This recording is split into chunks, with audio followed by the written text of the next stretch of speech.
শুভ দুপুর বন্ধুরা। এই খাওয়া দাওয়া নিয়ে বসে পড়েছি কাঁচা সব। এই যে গরম ভাত, নিম পাতা আলু সেদ্ধ দিয়ে নিম পাতা ভেজে রেখেছি, আলু সেদ্ধ করে মাখবো।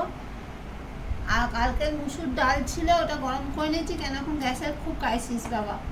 আর বাটা মাছের ঝাল, ওটা গরম করেছি। আর করেছি সোয়াবিনের তরকারি। এই যে তোমাদের দাদাভাই তো সোয়াবিন খায় না, সোয়াবিন আলু তোমাদের দাদাভাই খায় না। এই যে সোয়াবিন দিয়ে আলু খাও। ও আলু খায়, সবে তো ওগুলো তোমার দাদাভাই আগাগোড়াই পছন্দ করে না একদমই। এই টমেটো পেঁয়াজ রসুন ফসুন দিয়ে করেছি, আর কিছু করিনি বন্ধুরা, কেন গ্যাসের খুব অভাব। মানে কি করে যে চলবে আর কদিন আমি তো ভেবে পাচ্ছি না, কেন আমার গ্যাসও কমে এসেছে। ইন্ডাস্ট্রি ওভেনে সব করা যায় বলুন না, কারেন্টও তো উঠবে প্রচুর ইন্ডাস্ট্রি ওভেনে। আর কিছু করিনি। আমার ভিডিওটা যদি সকলে ছোট বড় সকলের যদি ভালো লেগে থাকে, তাহলে একটা লাইক কমেন্ট শেয়ার সাবস্ক্রাইব করবেন।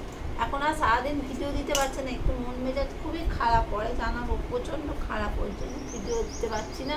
যেটুকুটা দিচ্ছি তোমাদের দাদাভাই থাকছে তখন একটু দিচ্ছি, ঠিক আছে, রাখছি।